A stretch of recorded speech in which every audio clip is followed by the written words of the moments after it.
Hola, muy buenas tardes. Sean bienvenidos a nuestro seminario de tradición sobrenatural. El día de hoy tendrá lugar la conferencia Alquimia y Hagiografía, una lectura sobrenatural del siglo XVII, a cargo de un muy querido profesor, un gran investigador, a quien le tengo mucho cariño, el doctor Marcos Cortés Guadarrama. Quien, por cierto, aquí abro un paréntesis, nos está acompañando de manera virtual desde Rumanía. Ahorita van a enterarse por qué, cuando lea su síntesis curricular. Por lo tanto, pues esto que están viendo en la transmisión en vivo ya ocurrió. Es una de esas cosas maravillosas que ocurren de repente en la virtualidad.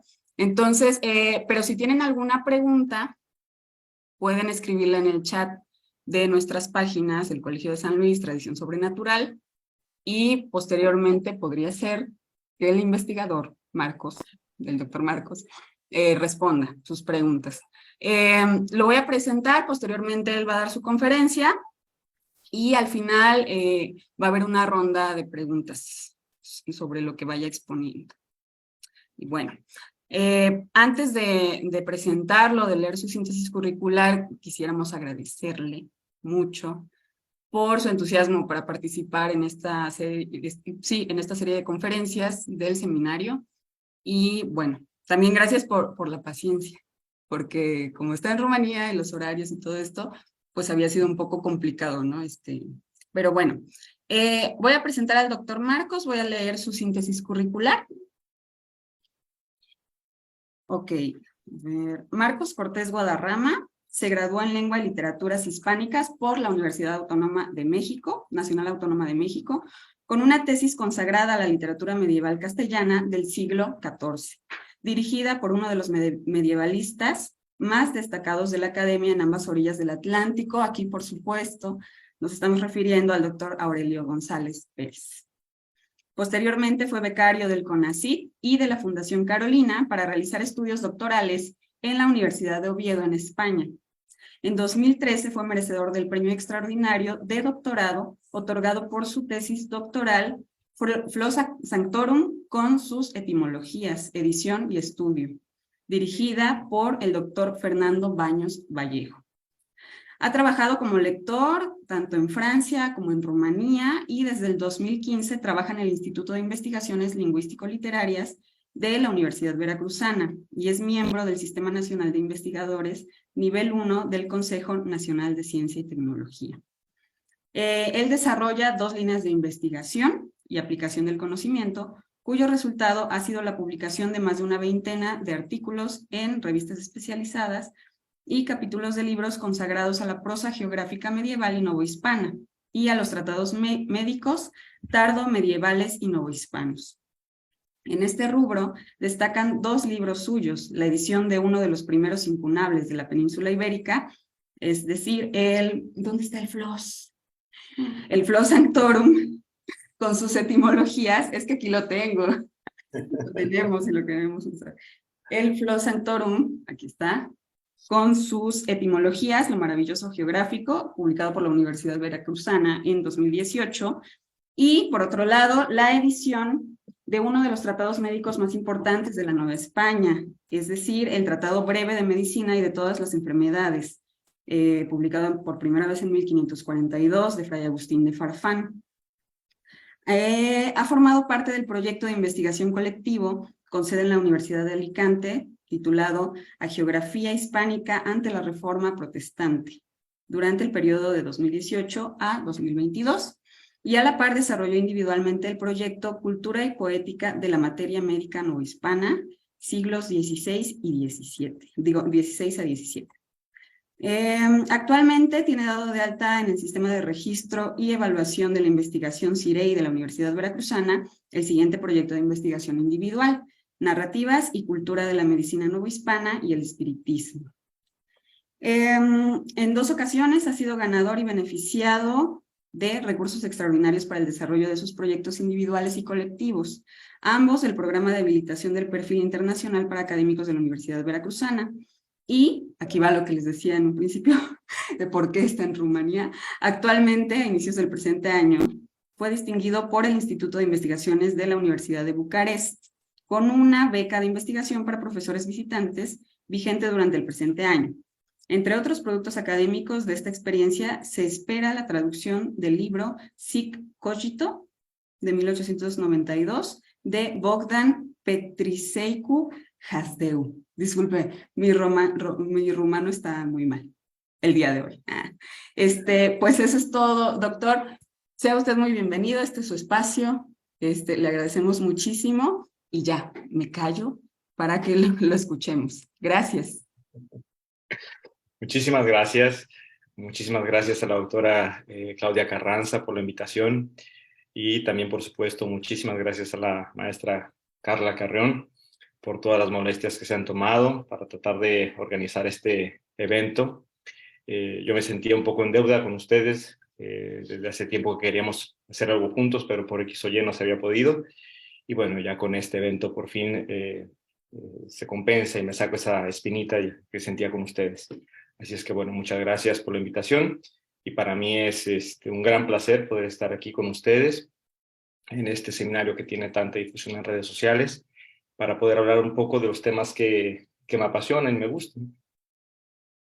En este sentido, la conferencia que voy a impartir es producto de algunas lecturas que he hecho a lo largo de los últimos 5 o 6 años y espero que lo que de aquí surja motive a tratar de buscar otros medios para la interpretación de la geografía y también de la alquimia. Tengo que decir que, bueno, lo que voy a presentar, por supuesto que está desarrollado como parte de mis líneas de generación y aplicación de conocimiento en la Universidad Veracruzana, pero este año estoy disfrutando de mi año sabático, estoy en Rumania y tengo que decir que estoy recibiendo todo el apoyo por parte del Instituto de Investigaciones de la Investigación de la Universidad de Bucarest, donde estoy desarrollando un proyecto de investigación durante el presente año y gracias a ellos también es que es posible que estemos en este momento comunicándonos. Bien, para entrar en materia. El día de hoy voy a hablar de dos cosas que parecen ser, nunca mejor dicho, agua y aceite, para entrar en temas alquímicos. Voy a hablar de alquimia y voy a hablar de hagiografía. Para ello, me van a permitir decirles un poco que a lo largo de mi carrera profesional yo me he interesado mucho en un tipo de libro, en un género literario que son los Flores Sanctorum. ¿Qué es eso? No es otra cosa más que un compendio de vidas de santos. Este compendio se hace siguiendo las festividades del calendario litúrgico cristiano. Esto tiene una fecha de inicio, inicia en el a finales del siglo XIII con Jacobo de Vorágine. Él, junto con otros predicadores de la Orden de Santo Domingo, realizan la tarea de compendiar una serie de días de santos y con ello crean una obra de carácter enciclopédico. No se había dado punto final a esa obra cuando ya empiezan a circular manuscritos por toda Europa. Y eso también va a llegar a la península ibérica y habrá traducciones al castellano. Pero lo más maravilloso de esto es que el libro no se queda solamente en una localidad, concretamente en lo que correspondería a Europa Occidental, sino que este género literario, los Flores Sanctorum, definitivamente tienen que ser vistos y estudiados como la primera literatura de orden global. ¿Por qué? Porque primero de la mano de franciscanos y después de la mano de jesuitas, el Flor Sanctorum viajará y llegará a África, Asia, América. Se harán traducciones de estas obras a las lenguas originarias. Aquí les traigo dos ejemplos de estos ejercicios. Aquí está el que tengo para mí. La izquierda es un Flor Sanctorum en Cachiquel. No sabemos absolutamente nada de este Flor Sanctorum. Está todo por descubrirse de él. Está en Chicago, en la biblioteca de Newberry. y afortunadamente, gracias a un grupo de investigación del que he formado parte, ya se obtuvo su digitalización. Como ven, es una copia, el original está perdido, robado, no sabemos, pero al menos tenemos la copia para intentar estudiar lo que precisa este santoral. Otro ejemplo de lo que estoy diciendo, de esta literatura de orden global, es que, bueno, uno de mis esfuerzos, intentos, ha sido tratar de buscar si hay Flores Santorum en la Nueva España, en lengua indígena. No se ha encontrado Flores Santorum como tal, cosa que sí hay, por ejemplo, en el Virreinato del Perú, en Guaymara se ha encontrado, e incluso sabemos de dónde viene la traducción, viene de un Flor Santorum postrentino, de Villegas, pero bueno, en la Nueva España de momento no hemos encontrado nada. Lo más cerca que he encontrado es este sermonario en lengua mexicana de 1577 de un agustino que se llama Fray Juan de la Anunciación, me parece. Ahora no lo tengo muy claro. Y bueno, en sus respetables 80 folios llega a completar más de 50 vidas de santos, así es que sería el equivalente a un Flor Santorum. Así pues, con este ejemplo de lo que llegó a nuestras tierras y que se le intentó dar un uso más o menos como se le dio donde surgen estos textos en la localidad llamada Europa Occidental. ¿Cuál era este uso? Bueno, era un libro que ayudaba a poner en contacto el ritmo del tiempo, porque era una manera de fijar un calendario, este ritmo de este tipo de lecturas, ¿no? Pero ¿qué más nos ofrece un Flor Santorum? Al ser una obra de carácter enciclopédico para la Baja Edad Media, nos ofrece una serie de saberes y cosmovisiones de lo que era el hombre medieval. Todo eso va a llegar y se va a traducir cuando llegue a la península ibérica. De las traducciones que llegaron hacia la península ibérica, nosotros tenemos en claro por lo menos una de las familias, de dónde proviene. Proviene de la Orden de los Jerónimos. La otra familia de traducciones, estoy hablando de manuscritos medievales castellanos, no tenemos ni idea quién lo hizo, pero sí tenemos algo muy en claro, y aquí empieza ya a perfilarse un poco la conferencia que quiero dar el día de hoy. Lo que sí tenemos en claro es que los manuscritos medievales, todos los manuscritos medievales de la leyenda áurea, traducidos en lengua castellana, son anicónicos, es decir, no tienen ni una sola ilustración. Mientras que con el desarrollo de la imprenta, ¿no?, este género literario de Flor Santorum, de por sí ya libros muy voluminosos, libros que se utilizaban para dar un sentido al tiempo de lo sagrado, de lo profano, a través de un calendario, se van a llenar de imágenes, va a haber una gran cantidad de imágenes. ¿Qué es lo que va a potenciar que haya tantas imágenes en un libro tan específico? Un libro que no solamente era utilizado para una lectura en voz alta, que tuviera una serie de receptores, o ya una lectura en privado, sino que era un libro que movía a algo mucho más, bueno, yo lo he dedicado ya a estudios a saber que algunas vidas de santos eran estudiados y eran necesarios para aplicar algunos remedios clásicos de medicina hipocrática galénica arabizada. El tratamiento estrella de esta medicina es la sangría. Bien, había unas ciertas festividades del calendario litúrgico cristiano, ciertas vidas de santos que se utilizaban para aplicar o no una sangría. ¿Qué más nos ofrece esta clase de textos cuando se llenan de imágenes ya en el periodo de la imprenta? Bueno, antes de llegar a los conocidos como Flores Santorum post-tridentinos, entiéndase después del Concilio de Trento, tenemos 17 testimonios de una de esas familias de traducciones que están emparentadas con ese trabajo de traducción que hiciera la Orden de los Jerónimos, y que va más o menos de 1516 hacia 1580. Nosotros en el Fondo Reservado de la Biblioteca Nacional de México tenemos un ejemplar de 1580 que yo he estudiado y que es interesantísimo. De la otra familia de traducciones tenemos 3 impresos ¿no? Y estos van desde el primer incunable impreso en la península ibérica de este tipo de libros, que es el que mostró Carla al inicio de esta presentación, que antiguamente solían los especialistas, ese mismo, solían los especialistas citarlo, que fue impreso hacia 1472, 75, pero hoy en día se tiene un acuerdo que no es tan arcaico. Y más o menos yo suelo defender la fecha de que se imprimió hacia 1480 bien. Este sería el primer ejemplar, y este primer ejemplar no tiene imágenes, por lo tanto está muy emparentado con sus abuelos medievales. Pero el siguiente ejemplar que tenemos de esta familia, ya impreso por Juan de Burgos hacia 1497, si bien recuerdo, ya tiene imágenes y esa tradición va a continuar hasta el último ejemplar de esta tradición que se publica en 1579. ¿Qué es lo que va ganando con este tipo de, digamos, de orden al ponerle una serie de imágenes a un texto? ¿Qué es lo que vamos ganando? Bien, en la imagen que ustedes tienen aquí, pueden poco ir intuyendo a lo que quiero llegar y a lo que quiero decir. Esta imagen no tiene nombre. Intencionalmente yo no quise poner el nombre de quien representa.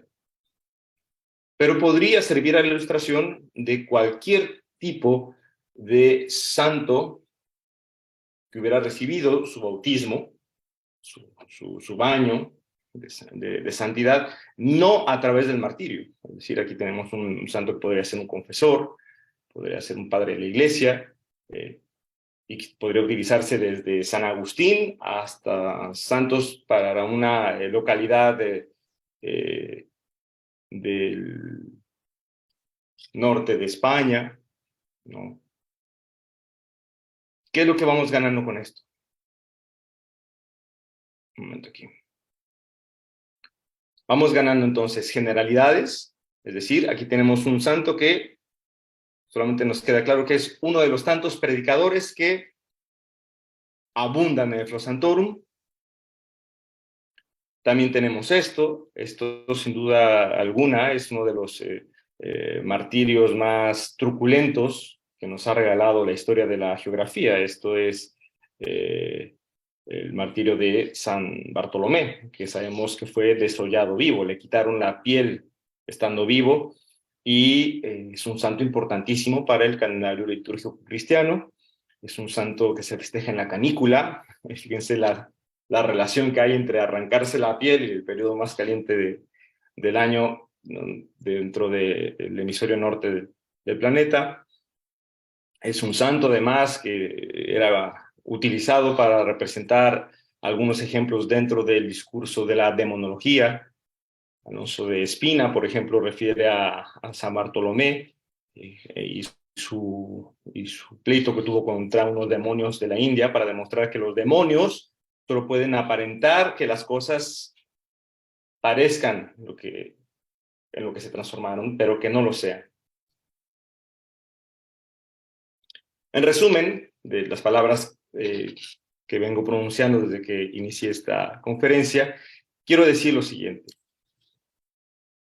Que el Flos Sanctorum se haya llenado de imágenes nos lleva a las siguientes conclusiones. En primer lugar, no hay que perder nunca la base, la fundamentación, que muchas de estas imágenes se van a repetir una y otra vez porque los impresores requerían de hacer un producto costeable. Y por lo tanto reutilizaban una y otra vez distintos grabados, distintas xilografías. Incluso se ha demostrado que distintas ilustraciones servían tanto para un libro de caballerías, como para un libro de santos, como para un libro de medicinas. Así es que no debemos de perder el fundamento que esto, durante el siglo XVI, fue también para ganar dinero.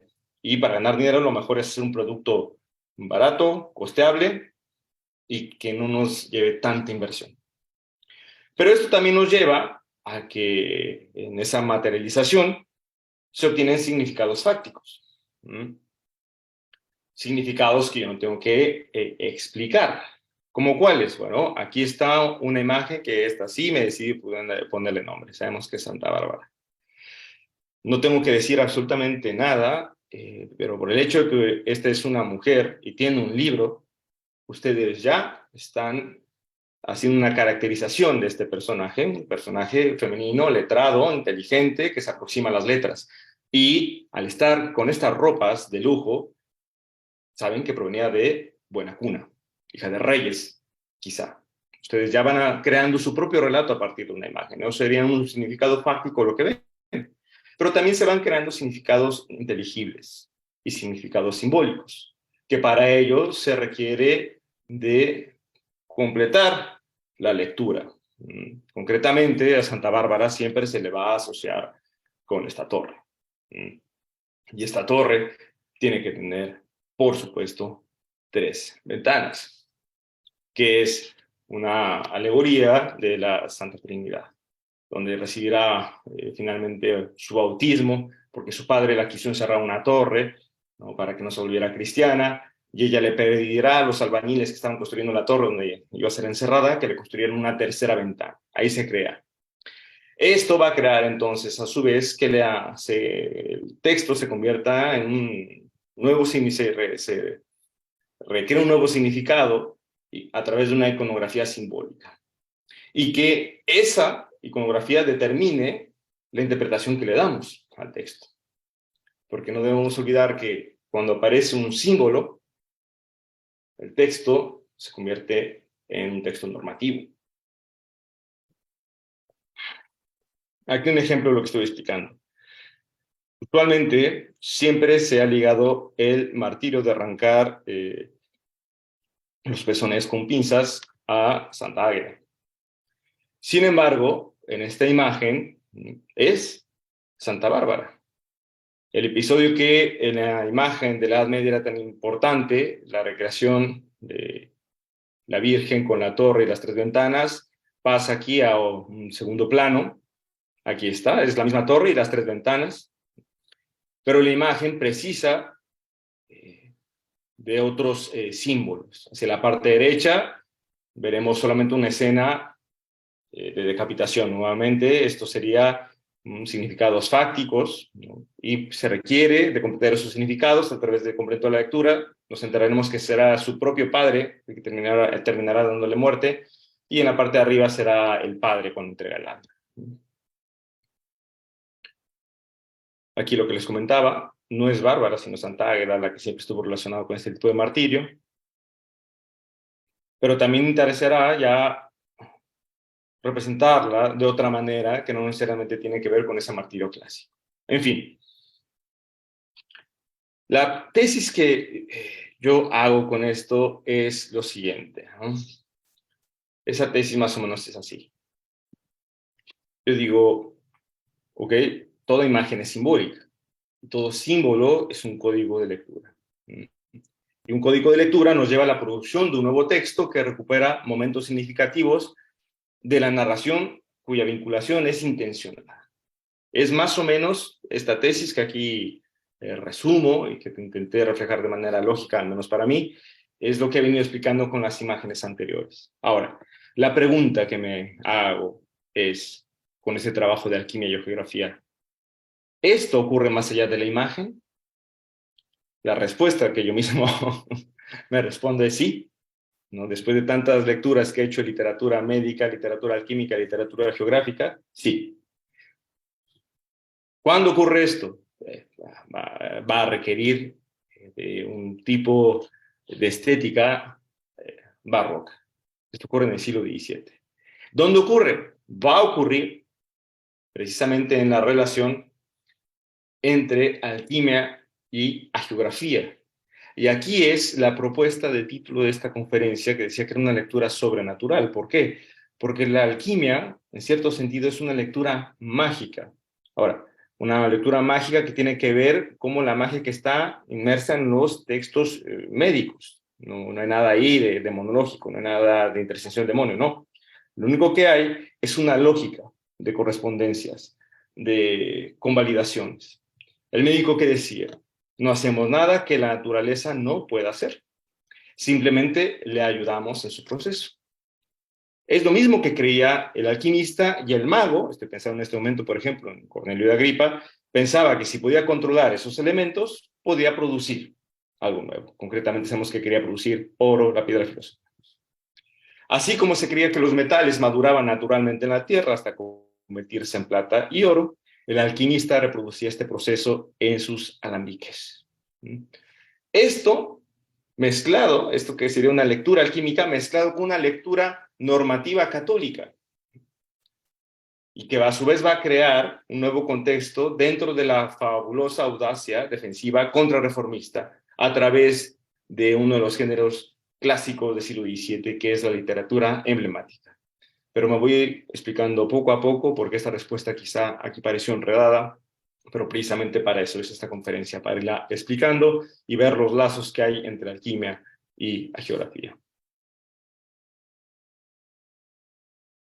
Para mí, uno de los textos que me ha ayudado mucho a entender la alquimia es este que les traigo acá, El acuario de los filósofos o la piedra acuosa de la sabiduría, de 1619. Para aproximarnos un poco a lo que es este mundo de la alquimia, necesitamos algunas definiciones. Yo lo que he descubierto es que, como todas las cosas buenas en la vida, las cosas que valen la pena, las cosas que verdaderamente importan, no tienen una definición. Las cosas realmente valiosas en la vida nunca va a ser una respuesta matemática de 2 por 2 es igual a 4. Sabemos que es mucho más complejo. Y un poco de eso se trata el arte alquímico. De tal manera que les traigo solamente 3 definiciones de un mar de definiciones y de un mar de textos alquímicos a los cuales ustedes mismos pueden acceder.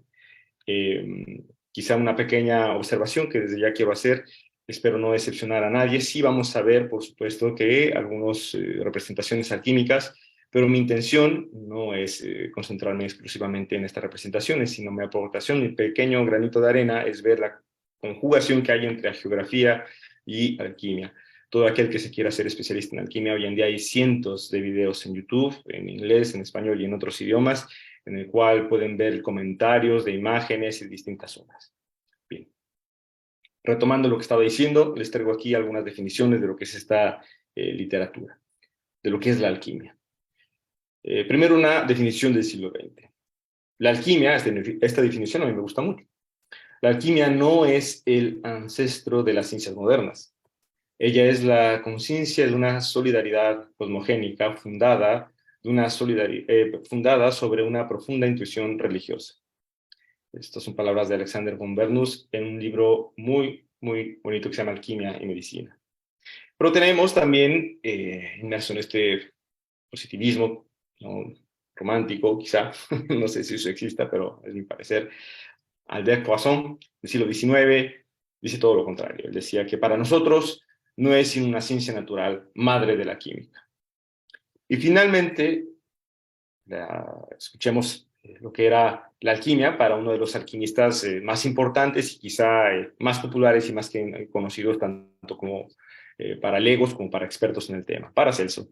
Paracelso decía que es una ciencia que enseña a cambiar los metales de una especie en otra.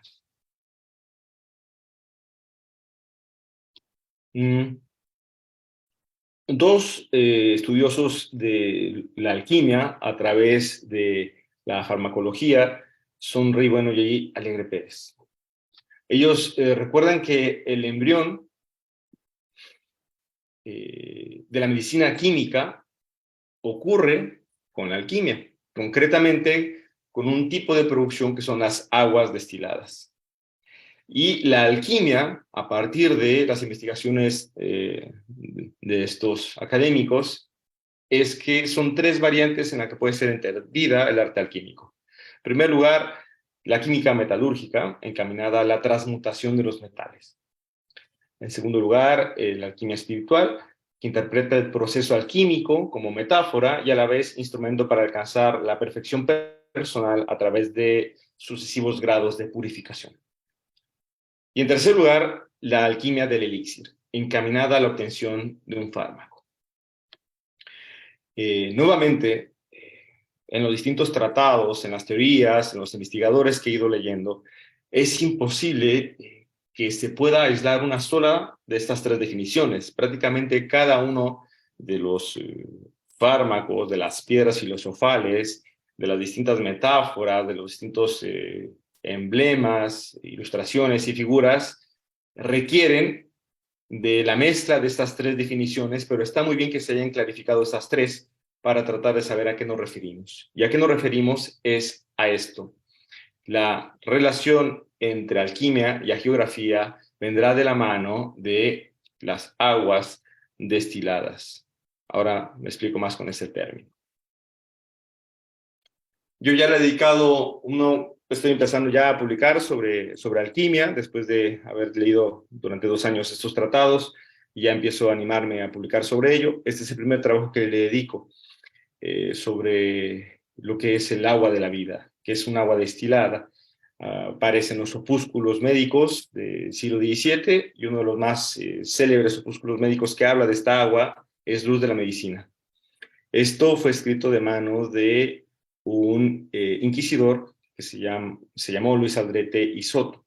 Este texto es de 1681. Lo que hace este señor es, apoyándose en la tradición de las definiciones y lo que había consagrado los textos alquímicos durante el siglo XVI, él a su vez trata de definir lo que es el agua de la vida, y que le había dado a beber a distintos pacientes, incluso algunos de ellos personajes importantes de la realeza, para prolongar un poco su vida e incluso para curarlos definitivamente, o incluso para ahuyentar al demonio. El problema es que cuando las instituciones consagradas a la salud, como el protomedicato o otros médicos, le pidieron el agua de la vida para su análisis, él nunca la entregó y no hacía más que defender su fármaco con la misma retórica, con la misma narrativa que se utilizaba en textos alquímicos. Es decir, le daba un poco la espalda a este aristotelismo que estaba tan presente en otros tratados médicos de la época, y él se recargaba en la alquimia para hablar del agua de la vida. Lo más curioso es que, bueno, Aldrete y Soto pasará a la historia como un charlatán, pero lo más curioso es que en la época no había no había una conciencia de grupo entre estos personajes, porque este grupo de charlatanes, de ahí vendrá una de las críticas más duras y más severas a uno de los tratamientos estrellas que se aplicaban por parte de la medicina metódica, entiéndase la sangría y la purga. Luis Aldrete y Soto es de los primeros en criticar este procedimiento y decir que no lograba absolutamente nada más que debilitar a los pacientes. Curiosamente, en la época surge un tipo de expresión médica conocido como los novatores, y los novatores sí que era la punta de lanza de lo que en aquel entonces era la ciencia médica, y ellos sí también criticarán la sangría, pero con otro tipo de fundamentos. O sea, aquí vemos como siempre en las artes médicas, en las artes alquímicas, hay una línea muy delgada entre lo que es una verdadera avanzada del arte médico alquímico y la charlatanería. En el caso de los alquimistas, aquellos alquimistas charlatanes serán llamados como sopladores. Nada más entonces recordar que la relación que habrá entre geografía y alquimia vendrá por parte de las aguas destiladas, y que el tema de las aguas destiladas tiene una importancia destacada en el orbe hispánico a partir de este personaje, por ejemplo, que es Luis Aldrete y Soto, con distintos opúsculos médicos. Uno de ellos, el más destacado, es Luz de Medicina. Este tema también ya ha sido estudiado. Pero antes de entrar a estos destilados, hay que ofrecer algunos datos propios de la alquimia que quizá muchos de ustedes han leído, estudiado, o aquellos que hayan tenido el privilegio de tomar una clase de textos alquímicos lo habrán visto ahí. Algunos datos, y repito, no intento ser más que general. Una de las leyes y máximas de la alquimia es que no se puede revelar el secreto. Así es que yo tampoco voy a revelar el secreto de lo que he aprendido a lo largo de estos años, pero sí tengo que hablar de datos generales. Dentro del lenguaje alquímico, dentro de sus símbolos, que crean una normativa, que crean a su vez una tradición, una ortodoxia, es que el azufre es el padre y es el principio activo de los metales. Y Mercurio, principio pasivo, es su madre. ¿Qué quiere decir esto? Que una fuerte carga simbólica estará presente en este arte. Por ejemplo, unos pájaros elevándose figuran la sublimación o un desprendimiento de vapores, y unos pájaros cayendo a tierra figuran la precipitación. El cuervo simboliza el color negro que toma al comienzo la materia de la gran obra, cuando se calienta. Y al cuervo sucederán otros tipos de animales con otros colores, dragones, gallos, etc. Se utilizaban los nombres mitológicos de los metales: Marte, el hierro; Venus, cobre; Apolo, oro; la luna, Diana, plata; Saturno, plomo; el vellocino de oro era la propia piedra filosofal. El azufre y el mercurio, principio macho y hembra, eran simbolizados por un hombre y una mujer, generalmente rey y reina. Su unión, su matrimonio, es hermafrodita, que era conocido como redis. Re y dis, ¿no? Es un juego de palabras que es cosa doble. Podemos encontrar a veces un vestido de rojo, una reina vestida de blanco, como lo es el azufre y el mercurio. Se figuraba también al azufre y el mercurio por los signos del oro y de la plata. El azufre, esa es otra ley, debe ser sacado por el oro, y el mercurio por la plata. Al ser el azufre fijo en su esencia y el mercurio volátil, los alquimistas representaban al azufre como león, rey de los animales terrestres, y el mercurio por el águila, rey de las aves. Los alquimistas no hablan sino de combates entre estas criaturas. Aquí uno de los libros más bellos, que es el que he utilizado en mis clases, es el Mutus Liber, de 1677. Nada más bello que aproximarse al arte alquímico a través de un texto que no es otra cosa más que pura imagen. Desde el inicio de este texto se empieza a jugar, a recrear toda una cadena de símbolos que definitivamente aluden a una fuerte presencia de la literatura bíblica, con este ángel tocando la trompeta. Esto alude a distintos sueños proféticos, y desde el propio desde el propio título, se empieza ya a mostrar un juego de palabras que invita a saber leer lo que se va a presentar, ¿no? No voy a decir el secreto, nada más diré que no es gratuito que esta R esté lejos de lo que debía ser el complemento de la palabra. Este juego además estaba muy presente en textos que sí eran realmente de alquimia. Este es un texto alquímico que está aquí en la Biblioteca Nacional de Rumania, Coelum Philosophorum, y se pueden dar cuenta en la extracción, ¿no?, de estas aguas destiladas, en la búsqueda de la piedra filosofal. No siempre habrá la división de las palabras por alguna pretensión, ocultar algún secreto. Así es que la tradición del mutus liber en el siglo XVII no es gratuita, se debe a una tradición.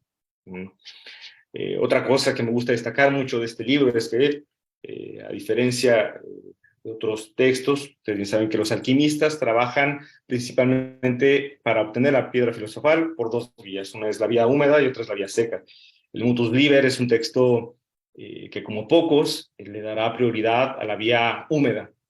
Eso se ve sobre todo en una de sus primeras láminas, donde este abanico, los rayos solares, con estas nubes, esta evaporación, nos habla de la importancia que tiene el rocío para la obtención de la piedra filosofal, para la obtención de esta agua de la vida, y recibía otros muchísimos adjetivos esta agua de la vida. No es gratuito que aparezca aquí ni el toro, ni carnero de por acá, porque son los símbolos que aludían a la primavera. Es decir, esto es cuando empezaba el buen clima, pero no se había perdido tanto la humedad de las mañanas, sobre todo como se puede ver en climas tan fríos de Europa.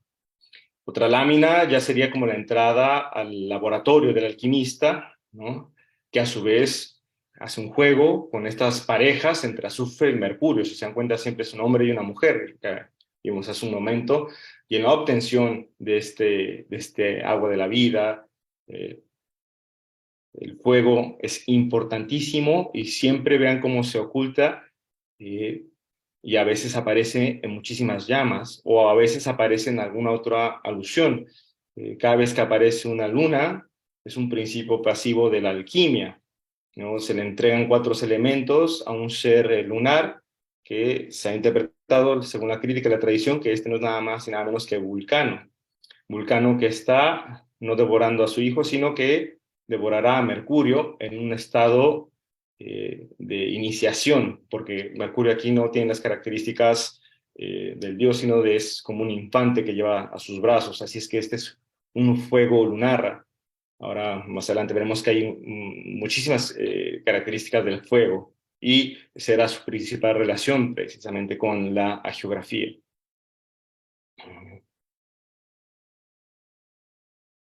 Todo esto que estoy hablando, toda esta tradición por parte de las obras alquímicas, van a tener su razón de ser en una obra clave de la literatura emblemática, que es El mundo simbólico de 1653 en toscano y una posterior traducción en latín en 1680. Su autor es un agustino, Filippo Piccinelli. Este libro es muy importante, ya se ha demostrado que era una de las lecturas favoritas de Sor Juana Inés de la Cruz y que incluso fue determinante en su primer sueño. Este agustino se propuso una obra titánica, prácticamente era reunir la sabiduría del orbe occidental en miles de emblemas. En esta obra va a aparecer un tipo de interpretación, un tipo de lectura, donde se conjuga esa lectura mágica de alquimia y geografía.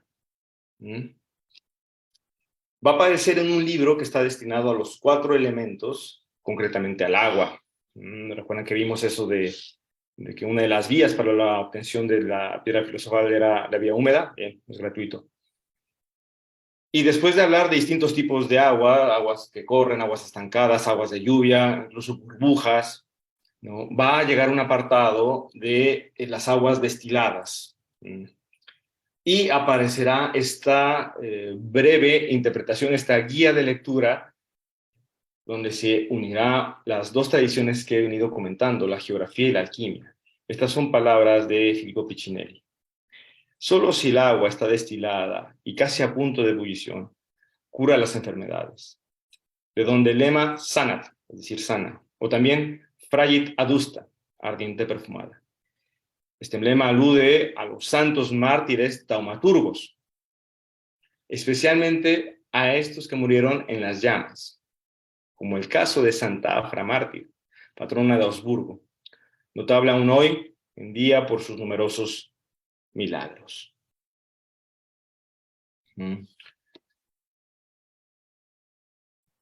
El agua destilada formaba parte de la literatura alquímica con diferentes denominaciones. Por ejemplo, yo les he comentado que este libro me ha ayudado a entender muchísimo.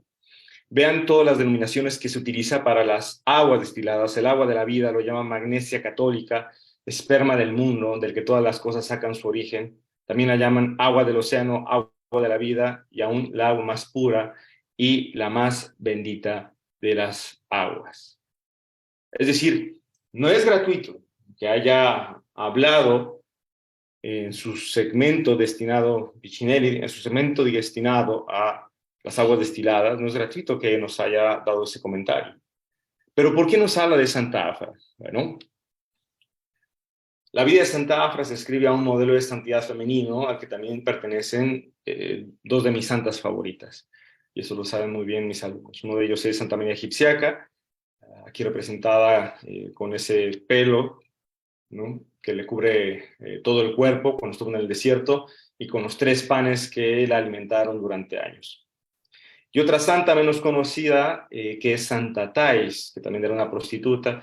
No pude encontrar, yo tengo otra ilustración, desafortunadamente no la pude encontrar, pero a ella siempre se la va a representar con todos los hombres que traía a casa, de manera que siempre va a estar representada o con una puerta y una llave de su propia casa, pero dentro de su casa ella tenía un altar, ¿no? Es decir, a pesar de estar realizando una vida entregada al pecado, ella era una fiel devota. Bien, la vida de Santa Afra se consagra a este modelo femenino de la santidad, y eso es interesantísimo.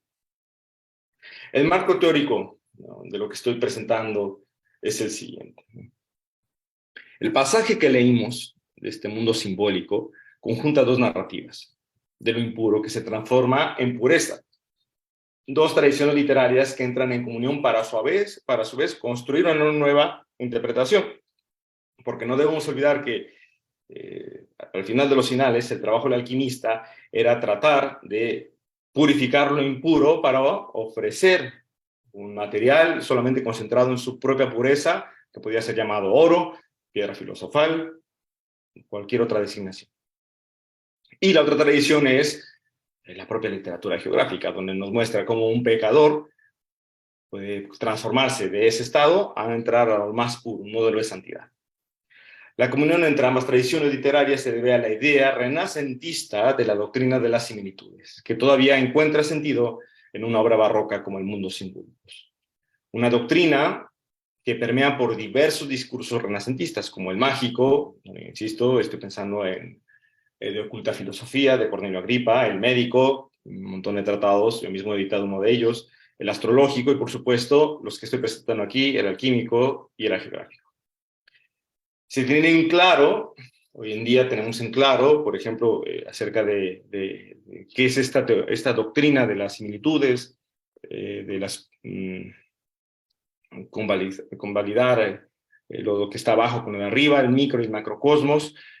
¿Dónde surge? Bueno, hoy en día se tiene en claro que grandes eruditos de la época de Dante ya disponían de casi todas las traducciones que se celebrarán durante el Renacimiento. Sí, la Baja Edad Media ya tenía ese material. Pero ¿qué es lo que no tenía la Baja Edad Media y qué es lo que va a potenciar todo este discurso presente en muchos tratados médicos, muchos tratados alquímicos? Pues no había un sistema exético árabe en el que las ideas de la medicina hipocrática y galénica, transformadas y sistematizadas, jugaron un rol esencial. Eso sí, no lo tenía la Baja Edad Media. Y estas palabras son del autor que utilizó para interpretar esta relación entre alquimia y geografía, que es Joan Petru Julián. En este texto fundamental y hermosísimo, lo que nos dice el experto rumano, que él prácticamente dedicó toda su vida profesional a prolongar el estudio de esta doctrina de las similitudes, él propone lo siguiente. El propósito de un erudito durante el Renacimiento era hallar en la escritura del mundo aquellas figuras y fórmulas que se correspondan con las entidades visibles e invisibles que hallasen por encima de estas. Pero va más allá. La doctrina de las similitudes no nace propiamente en el siglo XVI, sino nace con los alquimistas que le antecedieron, ¿no? Lo que existe entre arriba y abajo, ese micro, la relación entre el microcosmos, lo que nosotros somos, y el macrocosmos, las estrellas que nos guían, nos influyen, seguirán presentes en el orbe occidental, incluso tras el Concilio de Trento. Proviene de la teoría platónica de las ideas y del Timeo. Continúa a través de Filón de Alejandría y de neoplatónicos paganos y cristianos, desde Plotino a Damasio. Se va a preservar por los árabes, ¿no? Aquí es importantísima la figura de Herbert y Avicena, por ejemplo. Y es retomada por los neoplatónicos hebreos de Córdoba, y se reafirma en Occidente con traducciones de Guillermo de Moerbeke y otros tantos que se dedicaron a realizar. Este traductor le debemos nada más y nada menos que la primera traducción de La Política de Aristóteles. Ese será el camino que seguirá esta teoría de las similitudes y que en el Renacimiento, gracias a esta exégesis que había del mundo árabe, a través de distintos textos médicos, alquímicos, se desarrollará como nunca y alcanzará incluso a obras barrocas como es este Mundo Simbólicos, que permite ver una relación de similitudes entre alquimia y geografía. Es el marco teórico que utilizo. Es de lo que estaba hablando. Esta obra alquímica también está aquí en la Biblioteca Nacional de Rumania, de Herbert. Es un filósofo árabe. Es una preciosa edición de 1531, alemana. Aquí lo más importante es el fuego, y con ello me gustaría recordar un poco las palabras de Santo Tomás de Aquino, quien él también tiene dos tratados de alquimia. Uno de ellos, lo tengo junto a mí en este momento, se llama Sobre la piedra filosofal, y otro se llama Sobre el arte de la alquimia. Ahí Santo Tomás de Aquino, lo primero que dice es lo siguiente: Recuerda que cuando un alquimista está hablando del fuego, te está hablando de todo menos del fuego. ¿Qué significa eso? En los tantos misterios que tenían los verdaderos alquimistas en la búsqueda de un elixir para la sanación, en la búsqueda de una piedra filosofal, de un trabajo, de a través de un trabajo físico obtener algo metafísico. Y con ello también nos decía el propio Santo Tomás que existían, por lo menos en este trabajo físico, que llevaba a un conocimiento metafísico, 5 tipos de fuego. El primero se encontraba en el cuerpo de los hombres y de los animales, otros se encontraban en los árboles, otros se encontraban en las montañas, en los montes, otros se encontraban en la gente, y era un fuego utilizado por la locura de los hombres. Y otro fuego se encontraba frente a un dios, que es este aquí de Hormuz. Estos son los fuegos, ¿no?, que se utilizaban por los distintos alquímicos. Y recuerden con esto que cuando se habla de fuego, los alquímicos no están diciendo de fuego. Es lo más importante. Y el juego de palabras es, a través de eso que te estoy tratando de mostrar, que es algo físico, en realidad estoy mostrándote algo que es mucho más importante, que es lo metafísico. Y aquí es donde viene el otro juego que permite relacionar alquimia con hagiografía, continuando con las palabras del propio Piccinelli. Él decía así en relación al fuego en su apartado de las aguas destiladas. Además, el alma, inflamada por el fuego del amor divino, exhala el más dulce perfume a la suprema divinidad y con su fragancia, a modo de holocausto, recrea los espíritus celestes. Dice San Agustín: el holocausto es un fuego de ardentísimo amor. Quien quiera ofrecer un holocausto a Dios, que se inflame su espíritu de amor, que este mismo amor se apodere de sus miembros en su provecho, que no permita que este amor sirva al placer, para que todo él arda en el fuego del amor divino. Así como vimos que había una serie de sentidos inteligibles y que van creando un símbolo, a Santa Afra de Habsburgo, el símbolo que le ha caracterizado desde tiempos medievales ha sido el fuego. Aquí les conseguí solamente una de sus representaciones de esta mártir. Es muy curioso, aparece compilado desde la Edad Media en el trabajo geográfico de Jacobo de Vorágine. Sin embargo, la mención que tiene ahí es muy menor. La vida de Santa Afra prácticamente es, ella estaba en su prostíbulo y un día tocaron a la puerta y a la puerta estaba un obispo llamado Narciso con su acompañante. Ella abrió la puerta pensando que era un cliente más y se comportó sanamente, muy amable, hasta que descubre que es cristiano. Ella queda impactada con ese nuevo ritual, esa nueva concepción del mundo, y se convierte. Decide mandar al propio Narciso con su madre y también hace que se convierta su madre. Hay un momento donde ocurre también un episodio fantástico, donde el demonio está cansado que le roben almas, almas concretamente de las prostitutas, y le reclama a Narciso. Y Narciso le dice: bueno, yo me quedo con estas mujeres y a cambio tú te vas a ir a unas montañas y allá hay un dragón. Si logras vencer a ese dragón, te devuelvo estas mujeres. Obviamente el demonio va y no lo consigue, muere, y por lo tanto Narciso se queda con estas mujeres que logró convertir. Posteriormente, Narciso sale de escena, o sea, sale de la narración, nos concentramos en Santa Afra. El emperador le dice que debe renunciar a esa nueva fe, ella no lo quiere, y a continuación viene el martirio. Eso es prácticamente el relato de Jacobo de Vorágine. Todavía me falta revisar la caracterización que tendrá en los Flores Santorum post-tridentinos. Concretamente, la he encontrado ya en Villegas. Villegas le dedica un capítulo mucho más extenso. Bueno, al estilo de Villegas, Villegas suele contar las vidas de santos como si fueran cuentos muy, muy adornados, muy bonitos, aun cuando se les decía de los elementos maravillosos que condenaba de la literatura medieval presente en Jacobo de Vorágine. Bueno, Villegas también lo hace. Y me falta buscar si aparecerá también en el otro Flor Santorum clásico de los jesuitas, en Rivadeneira. Me falta buscar si está ahí Santa Afra. Es un trabajo que me falta por completar. Aquí otras dos imágenes del martirio de Santa Afra. Es una santa muy conocida, no crean que está abandonada. Existe hacia el ocaso de la Inquisición, ahora se me va el nombre, pero existe un creador de comedias y poesías del siglo XIX que creó una obra dedicada a Santa Afra que nunca se llegó a publicar. Hay una tesis de la UNAM sobre este personaje, es decir, es una santa importante.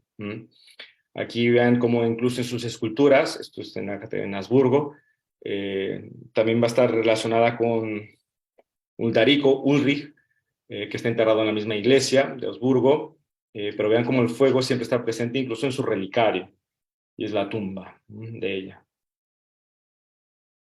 La conclusión de este trabajo es que el producto que se obtiene con la alquimia era invisible en la realidad. Es decir, obviamente sí, los alambiques, el fuego físico, la mezcla de distintas sustancias existía, pero lo que verdaderamente importaba de ese trabajo físico era invisible.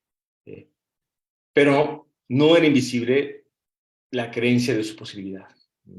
Tal y como se podía creer posible el cambio radical de la vida de una mujer, que de prostituta se vuelve santa. En ambas narrativas se trata de filtrar lo impuro para obtener solo pureza.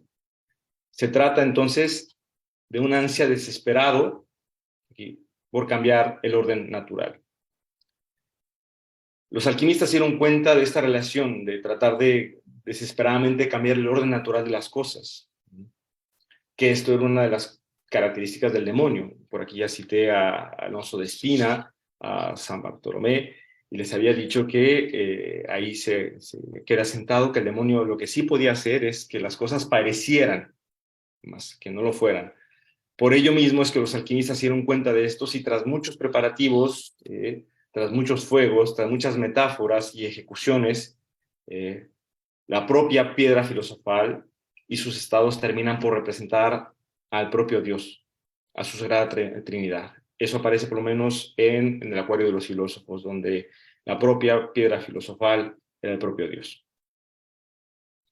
Y para concluir, si me permiten un poco con esta conferencia, me he dado cuenta que al hablar de alquimia, uno termina creando alquimia. Al unir dos elementos como este hermafrodita, acabo de unir a geografía y alquimia, ¿no? Los acabo de meter dentro de una conceptualización, dentro de esta conferencia, que es un huevo hermético lo que está aquí, y con mis palabras, con este diálogo que estoy tratando de mantener con ustedes, Mercurio ha intentado hacer arder esta relación entre alquimia y geografía, y por ello les agradezco mucho su atención y espero que haya sido de grato y que haya aportado en algo y para esta conferencia que acabo de darles. Muchas gracias por su atención.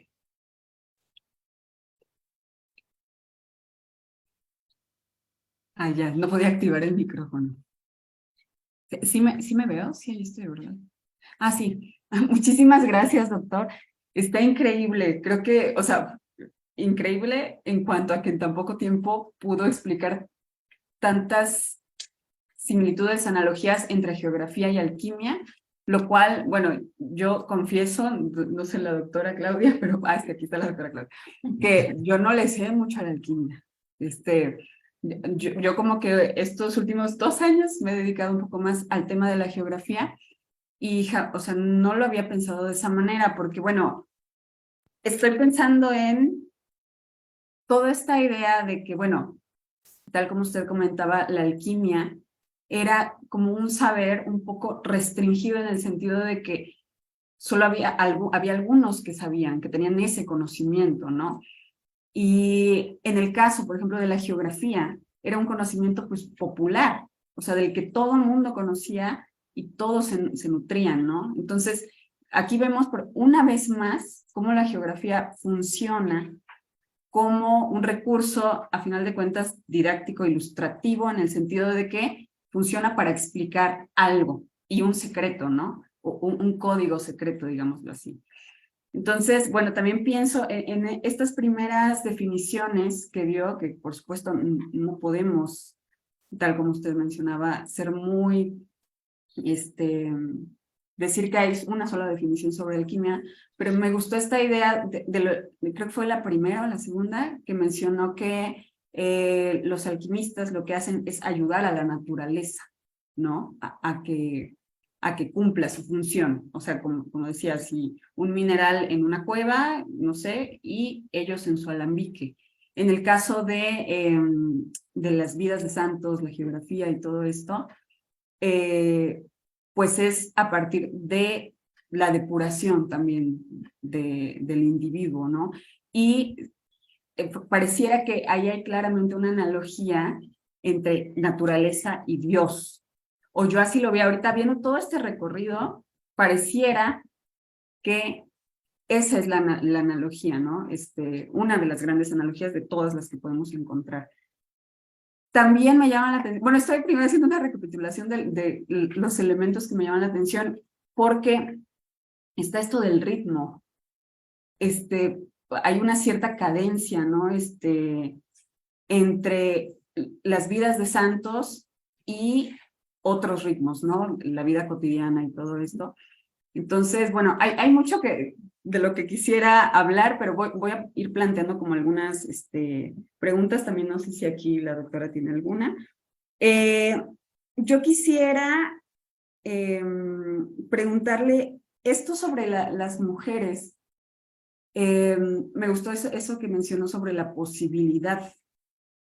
Así como es posible creer en que o sea, se va lo de la piedra filosofal, en la depuración y todo esto, y que es posible creer en que una mujer puede pasar de prostituta a santa. Bueno, yo tengo un interés muy, muy particular en este tema en específico por mi investigación de doctorado, que por cierto, cabe mencionar que el doctor Marcos fue el primero que me introdujo, o bueno, la persona que me introdujo a los diarios de María Rita Vargas y María Lucía Celis. Y, por ejemplo, en los diarios de estas beatas, pareciera que ellas, sobre todo pues María Lucía Celis, que había sido prostituta, busca, o sea, esa posibilidad, de una manera muy divertida, ya lo sabemos, de ser santa, ¿no? Y esto era algo que parecía que era posible, ¿no? O sea, la idea de creer es alquimia, o sea, alquimia es creer también que es posible. Entonces, bueno, sobre las vidas de santas, de estas santas en particular, quería preguntarle si es posible que hable, o sea, abunde un poquito más en estas santas, en esta posibilidad de creer, de ser prostituta, ser santa. Pero también, bueno, ay, ¿qué otra cosa? Es que lo tenía aquí en la punta de la lengua. Bueno, no me acuerdo en este momento, ay, pero lo tengo aquí igual y ahorita que responda, lo voy a interrumpir. Ay, bueno, amablemente. Dale, si quieres empiezo con esto y vas recordando ahí Okay. voy avanzando. Sí, definitivamente, en relación a tu primer comentario muy interesante que hiciste, la propia designación, nombre es destino, el hecho que se llama leyenda áurea, está ligado a la perfección que significaba este metal, el oro, y a la búsqueda a la que se abocaron muchos alquimistas para lograrlo. De tal manera que una obra emblemática de la geografía aluda al oro, tiene que ver con esta propia relación entre alquimia y geografía. En relación a los modelos femeninos que me preguntas, hay que recordar que en la época, estos siglos que estudiamos, la mujer era visto como un ser, desde la teoría hipocrática galénica, a partir de los postulados y las recreaciones narrativas que hacen del aparato reproductor femenino, lo llamaban albañal, entiéndase el lugar donde se tira los desperdicios, la basura. Así es que la imagen corporal de la mujer y la vía de santidad que se obtenía, una de ellas era a través de lo característico de su sexo, ¿no? Eso por una parte. Ahora, ya llevado hacia el tema de las mujeres que tú estás estudiando en particular, ahí entramos con un tema muy especial, que es otro capítulo dentro de la historia de la medicina, la historia de la alquimia, que es la charlatanería. Porque una cosa es ser y otra cosa es parecer. Que en nuestros temas, algunas veces el parecer te lleva a ser. Es de lo que se ha aprovechado la institución desde siempre. Es decir, sabemos que en las devociones locales nunca ha sido lineal, nunca ha sido un mandato que viene desde arriba para que obedezcan los de abajo, no. Sabemos, hay muchas construcciones modernas, un poco más contaminadas y más sucias.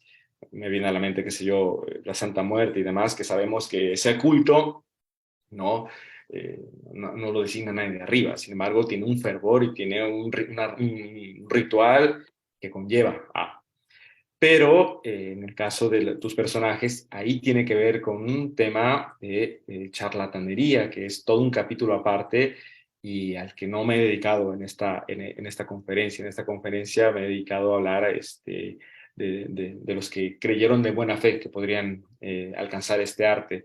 No olvidemos, por ejemplo, de que los que creyeron de buena fe, entre ellos está Alberto Magno. Él tiene un texto alquímico que se llama La composición de las composiciones. Y no olvidemos que Alberto Magno fue maestro de Santo Tomás de Aquino. Y no olvidemos que ningún texto de Santo Tomás de Aquino, ninguno solo fue prohibido por el Concilio de Trento. Entonces, estas relaciones que había entre alquimia y santidad, ese profundo velo de religiosidad que tendrá la alquimia, será respetado y pasará. Quizá por las capas y capas y capas de sentidos y de búsquedas y de lenguaje secreto es que nadie los tocará.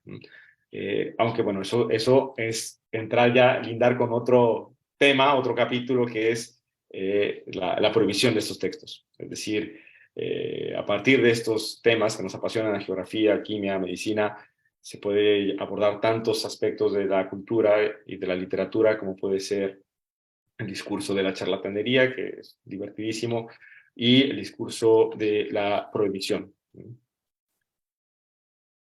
¿Te acordaste de lo que querías decir? Sí, sí, pero tengo aquí otras preguntas que creo que son Gracias. mucho más interesantes. Si da Vale. tiempo, yo doy a ver, ¿qué relación tienen estos elementos con las artes adivinatorias? Si hay ha encontrado alguna relación, si podría Eh, platicarnos un poquito sobre ello. Sin abandonar el tema de la charlatanería, no olvidemos que uno de los grandes textos, lo más accesible que había para el pueblo llano, pues eran los grimorios, ¿no? En lengua hispana está el famoso del libro de San Cipriano, ¿no? Que en el fondo quizá eran libros prohibidos porque la suciedad que contenían ahí, es decir, el que tú te tomases un brebaje con las porquerías que hay, dijera, pues era evidente que te ibas a poner malo, sí o sí, ¿no? Entonces era más bien como su prohibición tenía que ver por el lado de la salud, ¿no?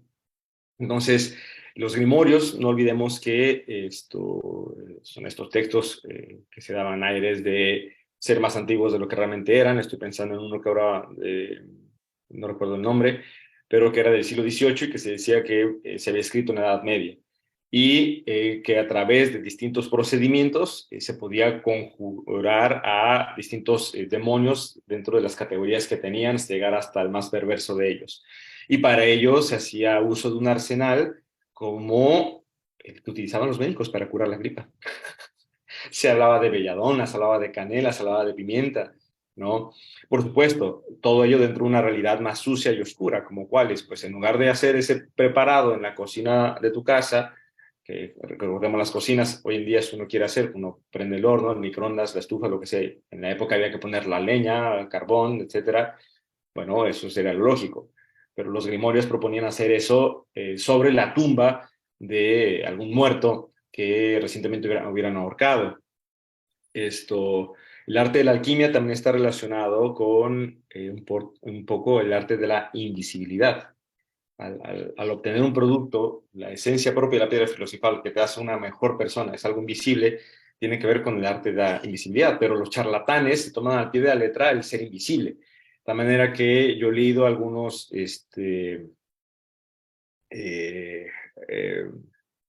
me fue la palabra, invocaciones mágicas o algo así por el estilo, en el cual se involucran gatos, se involucran habas, garbanzos, esperma, sangre menstrual, se entierra, se come, se dejan pasar tantos días, se ve en el espejo y después de todo ese ritual bajo la luna llena y solamente cuando tienes 27 años te puedes volver invisible.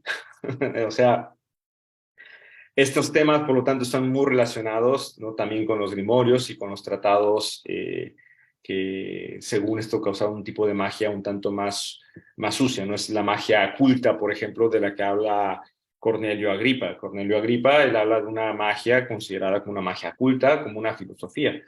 Y esa magia está, según Agripa, se constituía de tres elementos. El primero de ellos era de tres ciencias, perdona. El primero de ellos era la física. La física no era otra cosa que la observación de la propia naturaleza, lo que llamaríamos, pues eso, química, biología, física. Después era la matemática. La matemática era la astrología, cómo se medían los astros y cómo ese macrocosmos influenciaba en el microcosmos, ya sabes. Importa si cuál era la constelación que había cuando tú naciste, importa si saber dónde está la luna, importa si saber si Mercurio está retrógrado, etcétera. Y la otra ciencia era la teología. De tal manera que es importante saber qué es Dios, pero no solamente qué es Dios, sino qué significan los milagros, cómo se explican esto, cuál es su relación con la divinidad. Según Cornelio Agripa, eso era la magia culta, como ves, era toda una ciencia. Pero ya los grimorios, más accesibles al pueblo llano, pues tenía que ver con algo mucho más tocando esos líneas entre lo prohibido y lo charlatán. Sí, muy interesante. La palabra creo que era conjuros, ¿verdad? Ajá, sí, sí, Era eso, ¿no? puros, exacto. Sí. Tengo aquí otras dos preguntas. Uh-huh. Si nos tiene paciencia, porque creo que va a haber más. Aquí tengo más. Pero bueno, no, solo vamos a mencionar algunas. La ciencia y estudios alquímicos tienen que ver con esta percepción de los demonios como habitantes de diferentes regiones, o sea, entre el cielo y el infierno. Torquemada, por ejemplo, lo menciona. Uh-huh. Bueno, muchos decían que Santo Tomás se puso a escribir sus tratados de alquimia porque la alquimia estaba relacionada precisamente con los demonios, pero más que estar relacionado con los demonios tiene que ver con una cuestión de culto, prácticas y fe, porque no olvidemos que, aunque yo traté de explicar en esta teoría de las similitudes que lo que interpretaron los árabes viene de más atrás, concretamente de Platón, con su Timeo, etcétera, etcétera. Hay que recordar que cuando eso aterriza en la Edad Media, la medicina árabe, el mundo árabe era visto como el mundo del enemigo, ¿no? El mundo de aquellos de los que nos queremos separar, ¿no? Incluso Humberto Eco aprovechó esto, creo que en El nombre de la rosa, ¿no? En el libro este de La risa, Aristóteles, pues está un monje el que lo oculta, ya con eso estoy haciendo spoiler, pero el monje que lo oculta es porque Aristóteles vino por el enemigo, ¿no? Por los que adoraban otro dios, ¿no? Y ¿me puedo repetir la pregunta? Porque a mí se me fue el hilo de ideas que estaba diciendo, estaba en otra cosa. Sí, no se preocupe.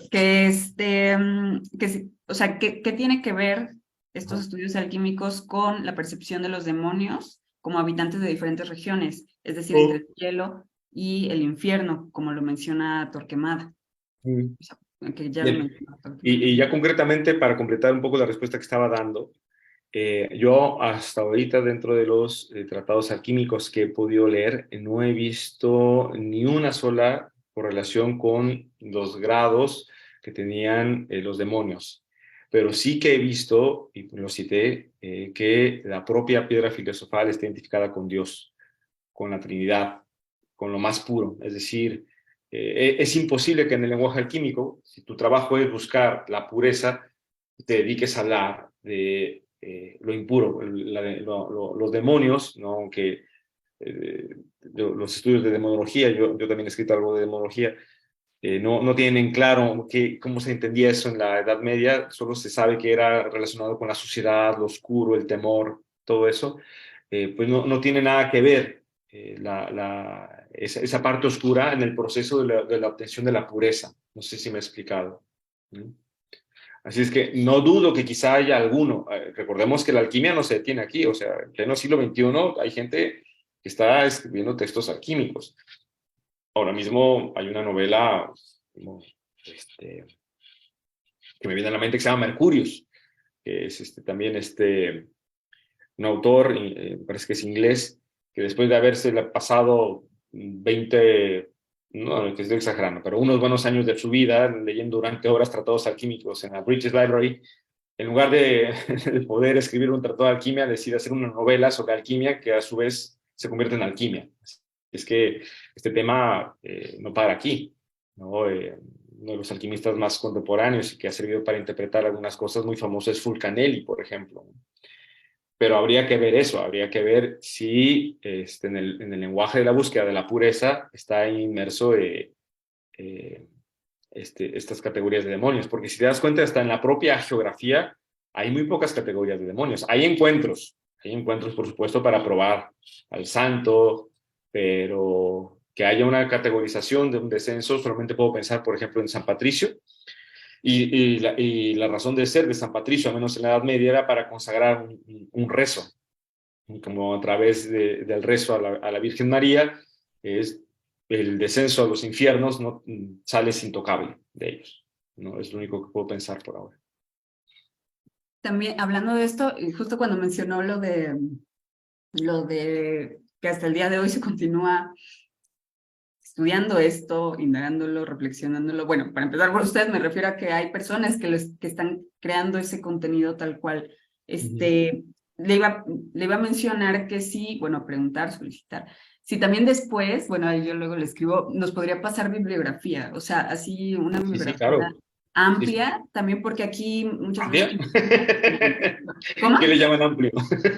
Sí, sí, no, pues sí, porque aquí compartimos pues con la comunidad pues la bibliografía, ¿no? A cada conferencista les pedimos que nos pasen y bueno, eso, pero bueno, también otra pregunta, ¿qué impacto tuvo esta ciencia con las representaciones simbólicas de las fiestas, carros alegóricos, etcétera? Si nos podría compartir sobre eso. Y al final ya voy con mi pregunta, pero mi pregunta es solo una curiosidad, así. Sí.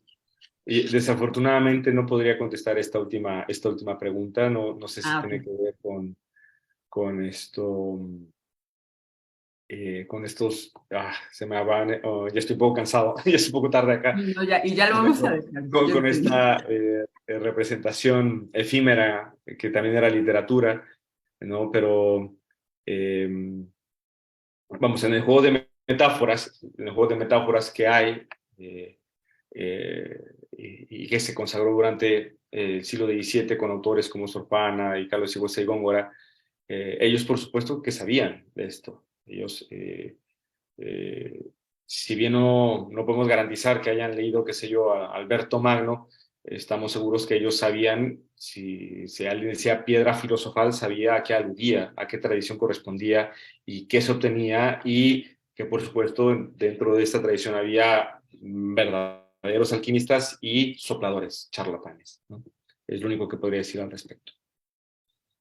Gracias. Y ya el último es como para ya que se olvide como que ya nos empecemos a relajar porque usted ya está bien cansado. ¿Ya son las 9, casi 10? No. Para mí 9:30, pero mi día Ya. empezó hoy a las 5 de la mañana, así es que sí he estado movidito. Ay, no, disculpe. Esto ya nada más es como una curiosidad, así. Usted mencionaba al principio curaciones que tienen que ver con santos, o sea, curaciones específicas. O sea, si podría darnos algún otro ejemplo de alguna curación relacionada con algún santo, una curación en específico. Bueno, en el Ya nada proceso más. de algo novohispano que me viene a la mente, en el fallido proceso bien documentado por Antonio Urbial de canonización de Gregorio López, en su hagiografía. Yo la leí e incluso la comparé con los distintos añadidos que se fueron haciendo, porque bueno, la hagiografía que aparece en 1613 se fue complementando hacia el siglo XVIII y se tradujo al francés y también leí las traducciones al francés, etc. Entonces yo me quedé pensando, bueno, ¿acaso la falla de canización de este personaje fue solamente por las corruptelas, los fondos, los dineros, o también fue fallo faltó cabeza en los hagiógrafos? Y lo que descubrí es que los milagros a los cuales está causado Gregorio López son muy leves en relación a lo que se pedía para la canonización de un santo, que pedían, si hubiera muerto, resucitado, mejor que mejor. Eso es lo que se pedía. Entonces, Gregorio López, con pedazos de su ropa, se dedicaron principalmente, se consagraron a curar el dolor de cabeza femenina, es decir, la cefalia femenina. Es una característica en lo que se trató de consagrar Gregorio López, ¿no? Que a través, con piezas de ropa, curaban a mujeres novohispanas, la mayoría de ellas peninsulares, criollas, pero también, por supuesto, indígenas caciques, ¿no? Es lo único que ahora me viene. Aunque, bueno, hay toda una tradición. Está el propio San Roque, que antes de morir, me viene a la mente porque acabamos de tener una pandemia, él pidió por carta antes de morir que curase, que a través de su intervención se curasen todos aquellos que padecían la peste. Y así fue, según el relato geográfico de la leyenda áurea. Entonces hay muchos, es un capítulo también muy extenso de curaciones milagrosas a través de los santos, pero bueno, para terminar con una referencia novohispana, pues venga, Gregorio López y sus trozos de tela para curar dolores de cabeza femeninos. Ay, muchísimas gracias. Bueno, pensé en San Antonio de Padua también, que está relacionado con la enfermedad, las enfermedades, ahora sí que casi imposibles, ¿no? Pero bueno, ya lo dejamos descansar, doctor. Le agradecemos mucho la paciencia, el tiempo, el entusiasmo. Lo invitamos a unirse a las siguientes conferencias. Es cada mes, que me parece que el siguiente mes es el 19 de abril, se va a transmitir, y me parece que es sobre hadas. Sí, ¿verdad? Sí. Padrísimo. Hadas y duendes, me parece. Entonces, bueno, no me queda más que reiterarles mi agradecimiento de nueva cuenta. Muchas gracias a la doctora Claudia Carranza. Muchísimas gracias a ti, Carla, la maestra Carla Carrión, destacada alumna, que recuerdo también con gran aprecio y cariño. Y bueno, pues lo mejor para ustedes, y para mí fue un gustazo estar aquí. Muchísimas gracias. Estamos en contacto y seguramente lo volveremos a contactar después. También para alguna otra charla, no sé. Y le voy a estar enviando su constancia, por cierto, hoy mismo. Muchas gracias. Gracias, doctor. Muchas gracias. Hasta luego. Hasta luego. Gracias, que descansen. Bueno, que sigan su vida. Descanse. Adiós. Adiós. Hasta luego. Chao, chao. Bye. Mucho gusto.